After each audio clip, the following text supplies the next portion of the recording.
পাগলের মতো একবার হাউজে কাউসারে যাবেন, একবার সিরাতে যাবেন, একবার আল্লাহ তুমি আমার গুনাহগার উম্মতকে বাঁচাও।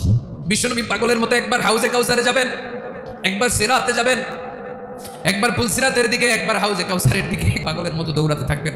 তার কোনো গুনাহগার উম্মত যাতে জাহান্নামে ঢুকে না যায়, সেদিন কেউ সুপারিশ করতে পারবে না বিশ্বনবী ছাড়া।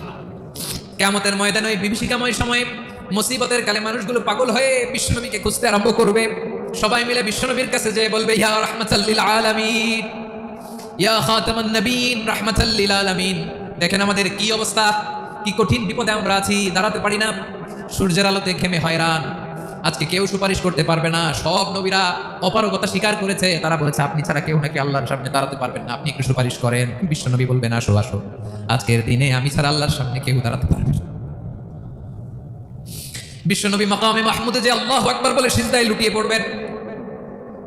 আল্লাহ রাব্বুল আলামিন বিশ্বনবীকে এমন কিছু চমৎকার শব্দ শিখাবেন, ওই শব্দগুলো দিয়ে আল্লাহর প্রশংসা করে বিশ্বনবী কাঁদতে আরম্ভ করবেন। বিশ্বনবী এমন ভাবে অজর দ্বারায় সিজদায় লুটিয়ে পড়ে কাঁদবেন, রব্বুল আলামিনের রহমতের দরিয়ায় জোশ লেগে যাবে। রব্বুল আলামিন এই দৃশ্য থেকে সহ্য করতে পারবেন না। রব্বুল আলামিন বলবেন, ইয়া মুহাম্মদ ইরফা রাসাক, ও নবী আপনি মাথা তোলেন, মাথা তোলেন, আপনার কান্না আমি সহ্য করতে পারি না। নবী আপনি মাথা তোলেন, সাল তুতা, আজকে আপনি যা চাবেন তাই দেব। নবী আপনি সিজদা থেকে মাথা তুলেন, সাল তুতা, যা চাবেন তাই দেব। ওয়াশফা তুশাফা, যার জন্য সুপারিশ করবেন তার সুপারিশ কবুল করে নেব। বিশ্বনবী এবার মাথা তুলবেন। যে বিভীষিকাময় সময়ে প্রত্যেক নবী বলেছেন আমি পারবো না, প্রত্যেক নবী বলেছেন নাফসি নাফসি, আমার কি হবে আমি জানি না, আল্লাহ আমারে বাঁচাও। প্রতিটি নবী বলবেন নাফসি নাফসি, আল্লাহ তুমি আমারে বাঁচাও, আমারে বাঁচাও। বিশ্বনবী মাথা তুলবেন, তুলে বলবেন রব্বি হাবলি উম্মতি, আল্লাহ তুমি আমার গুনাহগার উম্মতকে বাঁচাও।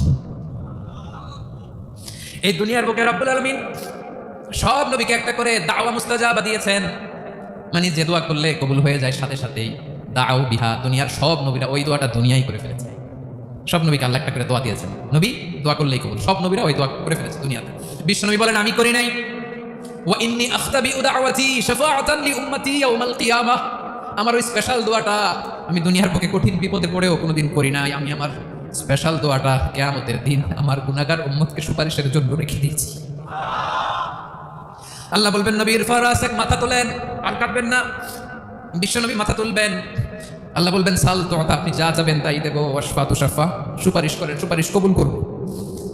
বিশ্বনবী বলবেন আল্লাহ ওই স্পেশাল দোয়াটা দুনিয়াতে করি নাই, আজকে আমি তোমার দরবারে দাঁড়িয়ে কিয়ামতের দিন ওই দোয়াটা করছি। আল্লাহ আমার যে উম্মতের হৃদয়ে যাররা পরিমাণ ঈমান আছে, আমার একটা উম্মতকেও তুমি জাহান্নামে ঢোকাতে পারবে না। বিশ্বনবী পাগলের মতো একবার হাউজে কাউসারে যাবেন, একবার সিরাতে যাবেন, একবার পুলসিরাতের দিকে, একবার হাউজে কাউসারের দিকে পাগলের মতো দৌড়াতে থাকবেন। তার কোনো গুনাহগার উম্মত যাতে জাহান্নামে ঢুকে না যায়, সেদিন কেউ সুপারিশ করতে পারবে না বিশ্বনবী ছাড়া। এজন্য 5 নম্বর আল্লাহ বললেন মান যাল্লাযী ইয়াশফাউ ইনদাহু ইল্লা বিইযনিহি, কার সাহস আছে, কার এত বড় বুকের পাটা কিয়ামতের কঠিন দিন আল্লাহর সামনে দাঁড়িয়ে সুপারিশ করবে? কারো ক্ষমতা নেই, কারো ক্ষমতা নাই। বিশ্বনবী সেদিন সিজদায় পড়ে উম্মতের জন্য কাঁদবেন, সবাই কাঁদবে নাফসি নাফসি, আল্লাহ আমারে বাঁচাও, আল্লাহ আমারে বাঁচাও। বিশ্বনবী বলবেন উম্মতি উম্মতি, বিশ্বনবী আমার জন্য কাঁদবেন, আপনার জন্য কাঁদবেন, আমাদের জন্য সেদিন কেঁদে কেঁদে জাহান্নামের দরজায় দাঁড়িয়ে আমাদেরকে টেনে টেনে জান্নাতে ঢুকাবেন।